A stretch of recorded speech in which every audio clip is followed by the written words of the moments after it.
this story. Namaskar, it is such a beautiful day, and what is making this day more beautiful is the presence of such distinguished guests amongst us. Today we have with us the epitome of valor, Chief of Naval Staff Admiral R. Hari Kumar, and with him we have the lady under whose leadership Nawa has seen incredible evolution, Mrs. Kala Hari Kumar, who is the President of Nawa. We would like to welcome both of you here. Namaskar. I would like to start this with gratitude to both of you. We are very much thankful for your hard work and your passion, your serving nation with all your mettle. Thank you so much for this, and once again, I welcome you here for this. Thank you so much to you for organizing this interview. It's a great honor for us to be present here and put across our points of view, and it befits the occasion of the Navy Day, which is on the 4th of December every year.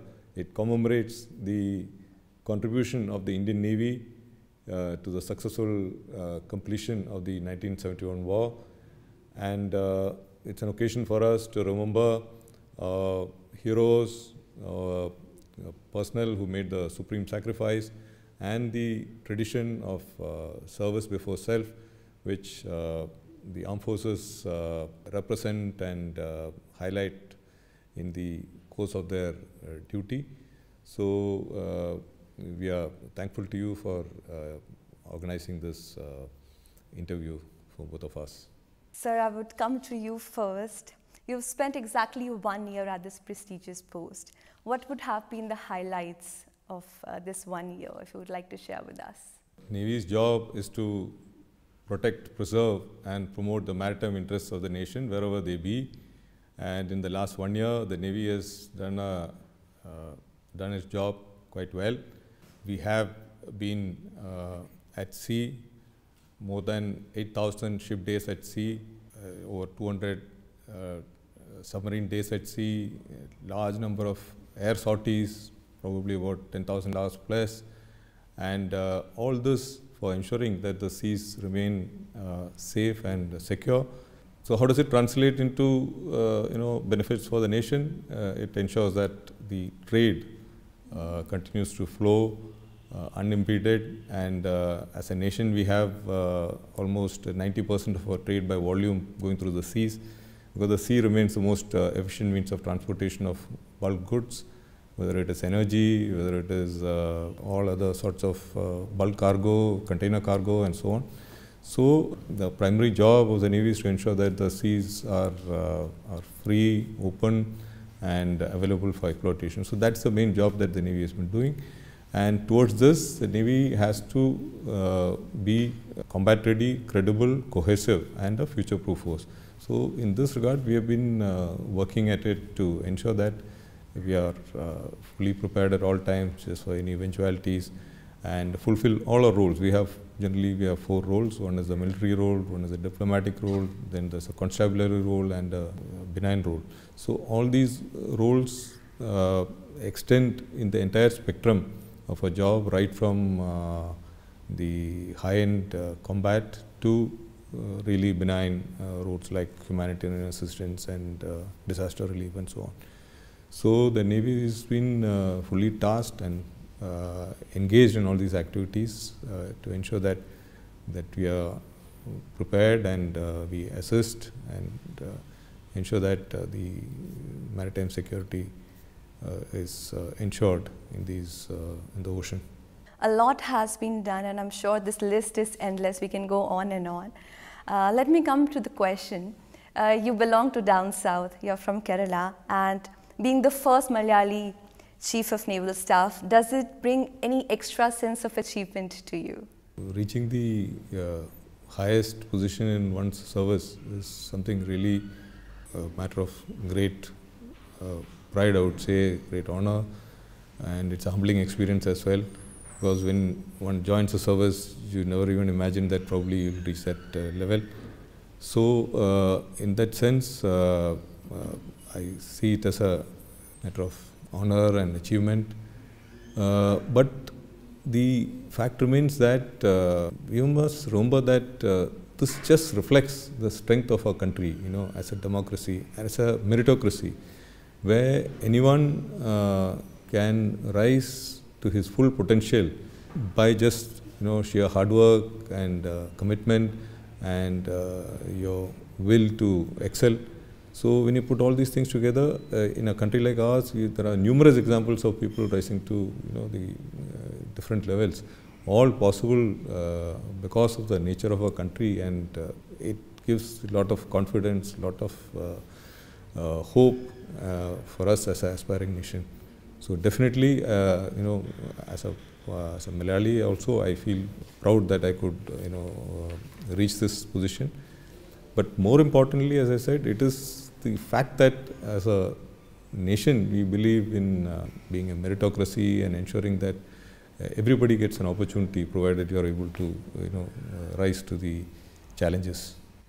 Absolutely. So when we talk of India, we always talk about diversity, but then there's this unity in diversity that has always been talked upon, and whatever you said is a perfect example of that.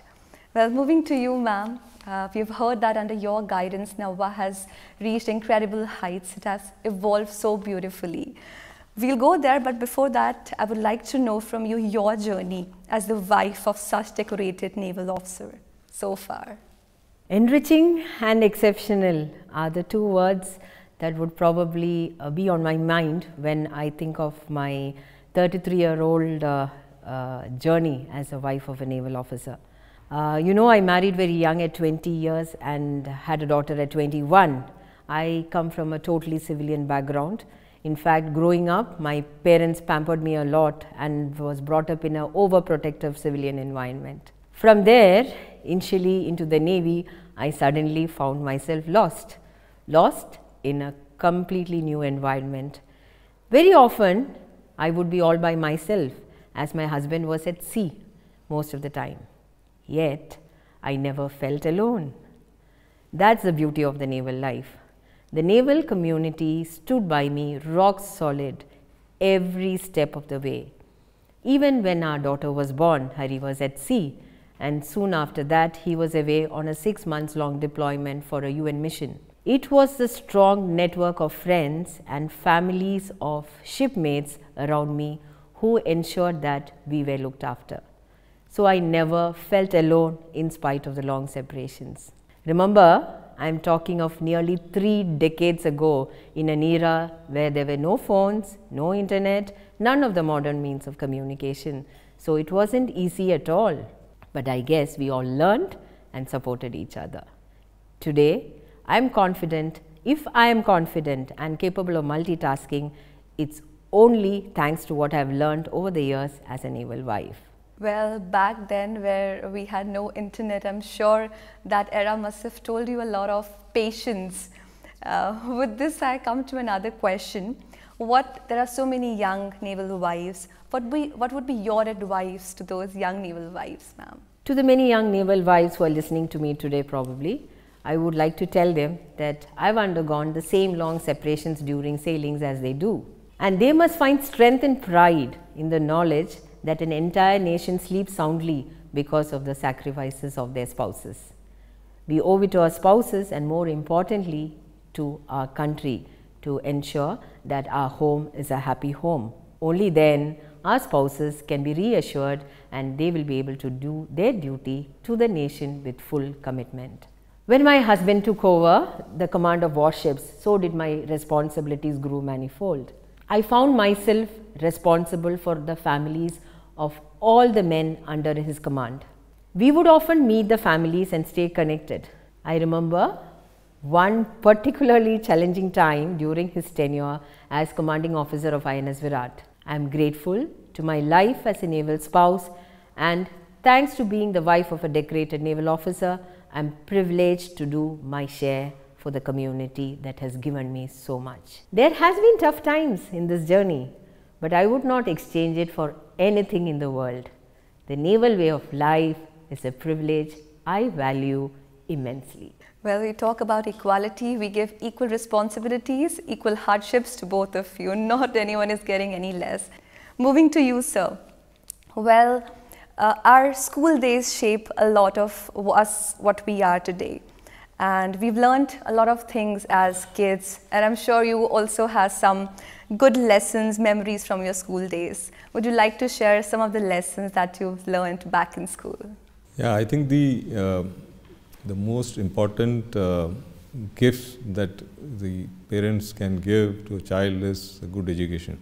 And I was quite fortunate in facilitated through some really good schools in my early days. So I spent my initial days at the Sacred Hearts Convent in Tanjavur. Then I moved on to the Carmel Convent, for my middle school, and high school was in Manda Memorial Residential High School in Trivandrum, and that was followed by the Government Arts College. I was very fortunate to get a good education there. Relatively, I would say middle class oriented schools, but the quality of the teachers was great, and in any education system it's the teacher which matters. So we had exceptionally good teachers who laid the foundations, whether it is of language or whether it is of the science, technology, maths and so on. And that sort of helped in doing well in the academic pursuits. Similarly, in the case of physical fitness, sports, teamwork and so on. The second aspect is the character building and the inculcation of values, which again is both the parents as well as the teachers play an important part. So this I was fortunate to have the development of my character as well as the inculcation of values happening both from the home front as well as at school, which has stood by me, helped me to a large extent in the way I could grow and develop. Coming to you, ma'am, next question for you. So since you've mentioned your journey as a naval wife, so how do you see your husband as a family man or more of a Fauji with responsibility of protecting the nation? In the initial years of our marriage, probably it was the shining whites that had made me enthralled and attracted the most. But as time passed, my understanding of the code that our men live is what I admire the most. As in the case with every officer in the armed forces, the country and men will always come first for them. It's their training that is ingrained in them always places loyalty to the country at the top. It's always country and service before self, no doubts on that. At the same time, this loyalty extends to the family as well. Men in the forces are equally caring towards their families as well as the extended ones, which includes friends, shipmates, men and women that they serve with at various stages in their career. Our time with each other as a family may be limited, but it's very precious to us. It's full of unique experiences that we are privileged to enjoy in our naval way of life. I'm sure you wait for those few leaves every time, you do. Days left to come back home, you do. I know it's such a beautiful feeling to wait, you know. It teaches us the importance of patience, that beauty in patience. Beautiful, great. Coming to you, sir, once again, you've mentioned about your school days, and there's a lesson that you've mentioned in one of the interviews that you had from your school days, that existing laws should be creatively used to help others. I would like to know from you that do you still follow that in your life and tell others to do it? And if yes, what are the changes you've seen by inculcating this in your life? I firmly believe that laws are not made by God, they're made by human beings. So therefore, we must interpret laws, rules, regulations to the advantage of the human being, to ensure that it helps him rather than just to hinder something. So most important requirement is to have a positive attitude, to see that you help others and so on. So this was first-hand experience of it, because when I moved from one state to another in those days, the rule was that you had to because you were not learning the language of the new state, you had to join one class down, which means when I had completed my 5th standard and I was hoping to join the 6th standard, I would have had to repeat the 5th standard again. It would have set me back by 1 year, and it would have had probably a cascading effect in the sense that today I may not have been in this chair. So, but my parents were very pushy. They kept trying. We went to numerous schools. finally in one school we found hope, in the sense they said, okay, this is a rule, but we will try and find a solution for you. The sense you can join as a private student for 6 months. We'll take an exam after 6 months in the language. If you're okay, we'll keep you in the same class, otherwise you go on down. So which was, I felt, a fair interpretation of the rules, and that helped me. And of course, in 3 months' time, I had mastered the language and moved on. Leadership is always about solving problems for others, your followers or those who are in your circle of influence. And I've kept that in mind all the time. The aim is to, solve a problem, because there are people have umpteen problems. If you are a leader, then you can't abdicate that responsibility. You have to be positive about it, and find ways and means of helping someone to see how it can be solved. We never know what we learn as a kid may help us in future, like at this level as well. Well, thank you so much for sharing this with us, sir. Coming to you, ma'am, as we've spoken about Navva, and we've seen how much effort you've put into this, and Navva is as old as independent India now, and it's been 75 years, and it's making a lot of changes. How have you ensured that the fast changing landscape of our lives has been incorporated in Navva's vision and mission? Navva's vision is to aid and support naval families to look after their well-being across different life stages. Navva's mission is to promote community and camaraderie, to implement programs for community development and well-being, and to facilitate development of academic and vocational skills. While welfare has been the driving force for Navva's activities over the years, bringing wellness into the focus has been a conscious attempt to address a wide-ranging issue and concerns of a modern society. We need to ensure we equip all our members with tools to deal with a rapidly changing world. My team of volunteers across all the other naval commands makes this possible, and we support each other to achieve this common goal. Well, moving to you, sir, once again. Well, as a kid, we have a lot of dreams. I wish to become a teacher or a doctor. It keeps on changing. So when you were a child, you always dreamt of becoming an armed force officer. Was it like that for you? No, not really. A boy of that age, at that time, I used to read a lot of war comics, war movies I used to watch, and play with toy guns and those sort of things. But becoming a member of the armed forces was not really there in my mind at that point of time. By the normal progression of those days, one was looking at becoming an engineer, and for that, try for your IIT or for the Trivandrum Engineering College, get a engineering degree and then move on in life, become a civil servant, or join some private firm or something. So that was probably what was there in our minds at that time, considering the peer group and what we used to think of. And I am a first generation military officer now. While I had my mother's brother was in the Air Force. He was a wing commander, S.K.J. Nair. He was a fighter pilot. Then I had a very close cousin who had just joined the army as an officer in the Sikh regiment. So I did prepare a little bit myself, bought a couple of books, read through it, and then went and appeared for this thing. And I got through. In fact, very few out of the entire batch, just about 4 of us probably got through the interview. All India merit list was published by the UPSC. I was in the first 10. And then people said, you have done so well in the exam, so why don't you, take it up as a career? Then I gave some serious thought to it and felt that, okay, it's a life of adventure, and probably less of studies and, more of other activities. So that sort of motivated me to then, go for the armed forces as a career. I'll come back to your NDA days. I would like to know a lot about that. Coming to you, ma'am. Well, we know that the change is the constant thing. If we can keep our pace with change, we are growing in lives. And we have seen that recently the new Navva logo has been launched. Would you like to share with us these changes, why these changes are made, and why it is important to make those changes? Yes, we have changed our name and the logo.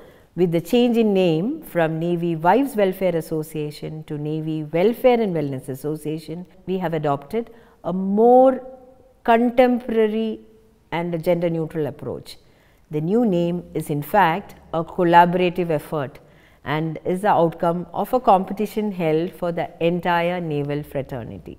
Well, I must say it's a remarkable change when you talk about gender equality. Coming back to you, sir, as I've mentioned about your NDA days, every time you talk to a Fauji, they're always very excited to describe about their golden NDA days. So would you like to share your few memories of your NDA time and your commissioning as a naval officer? The training days are indeed one of the most memorable days in one's career, because that's the first time you come in contact with the military way of life. And for me, the transition from a completely civilian life, from a civilian school, and not having stayed in any boarding school at all, and landing up at the NDA was, I would say, a completely different experience. Initially, I felt wherever I landed up, because you see a lot of your colleagues who have come from Sainik schools, who's come from military schools, from the Rashtriya military academies, and so many other from boarding schools, from public schools, people who come from Doon School, from Mayo College, like that.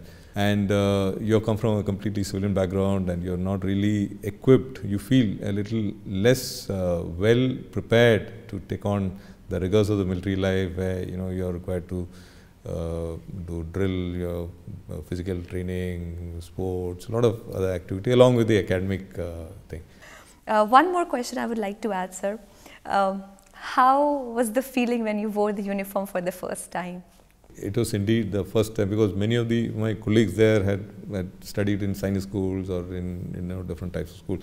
We have worn uniform in schools, but that uniform is completely different from the type of uniforms we wear in the National Defence Academy, and subsequently it's a great feeling, and one learns the value of uniform by attention to small details. You're always conscious that you're in uniform. You have to ensure that the uniform is spotless, and when you wear a uniform, you stand out in any place. Challenge is even more in the case of a naval uniform, because it is white and you have to ensure that it is well maintained all the time. You cannot have a uniform which is faded or not up to the mark. So these aspects are sort of drilled into you when you put on the uniform, and it thereafter grows on you and it becomes second nature to you over time. We talk a lot about men in uniform, but it takes a lot of courage to be behind that. And that's my next question to you, sir. I would like to know from you the role of your wife in your journey of a professional soldier and now Chief of Naval Staff. Kala has been a great source of strength and support for me. As mentioned, both of us are actually from completely civil backgrounds. Particularly for her, it was a complete new way of life, marry into the armed forces or the Navy, so to say. There are challenges of accommodation, there are challenges of separations, the challenges of doing everything yourself. Most of the husband is not there. So and that's an age when I was a specialist officer, very junior specialist officer, who and in your early days of your career, you spend more and more time on the ships, and the ships keep getting deployed. So you have to do, even when you're in harbour, you have to do duties on the ship. Well, moving ahead to you, ma'am. Early intervention centers are a recent initiative of yours. What was the motivation behind these, and how has this benefited the naval community? When children below 6 years with developmental delays get intervention at a very early stage in their lives, they can maximize their potential.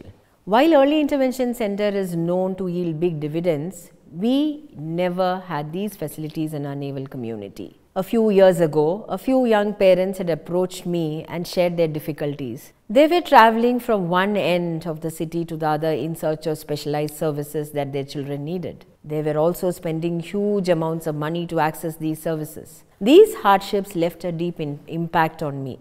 When I got an opportunity to make a difference as President Nava Western Region, when my husband was the Commander-in-Chief of the Western Naval Command, I grabbed this opportunity.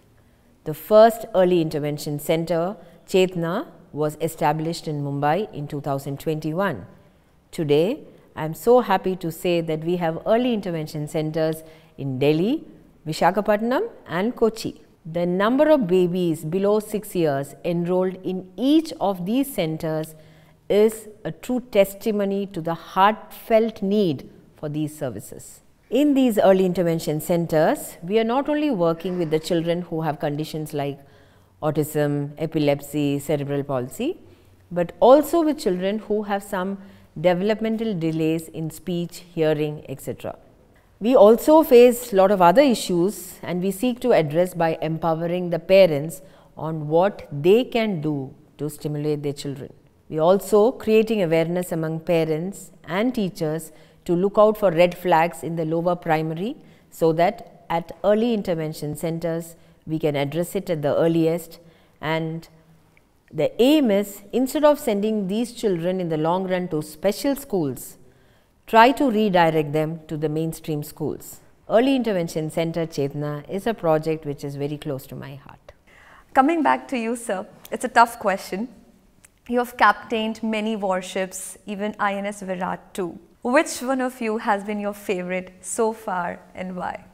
I was fortunate to have commanded a ship in every rank. I commanded a ship as a sub-lieutenant, a lieutenant, lieutenant commander, a captain and commodore. So it's a very rare privilege that one gets.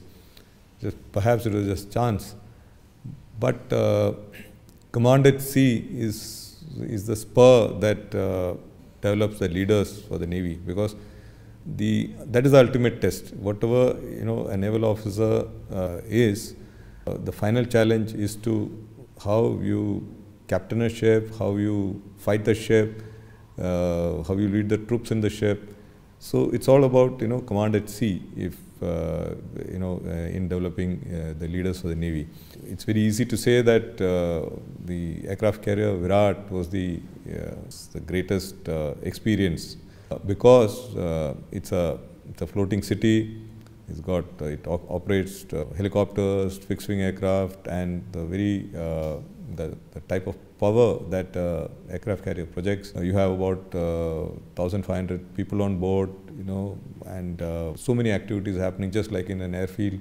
Aircraft are being launched, recovered, flying operations are going on, and you're part of the centerpiece of the fleet. And the tremendous operational and combat capability that it brings to the fleet. So this is a very challenging and satisfying experience. But at the same time, I would like to say that I was fortunate to have a very unique experience of commanding INS Ranveer, which is one of the potent destroyers of our Navy. That again was I would say, very close to my heart, because this ship INS Ranveer was commissioned in Russia in 1986, and that time I was a very junior officer. In fact, I was the junior-most officer on board that ship, and we commissioned the ship, brought it to India. I served on board for some time, and then we moved on to and then after nearly 20 years plus, in 2007, I got a chance to go back to command that ship as a captain of the ship.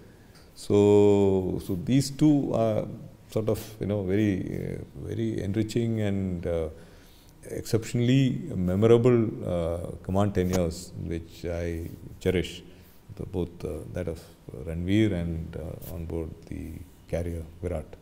I once again would like to express our gratitude on behalf of the whole nation for your hard work and mettle. Both of you have been working really hard, and it's an incredible job both of you are doing. And thank you so much for joining us, sir. Thank you. Thank you, sir. Thank you, ma'am. Thank you. Thank you for your time.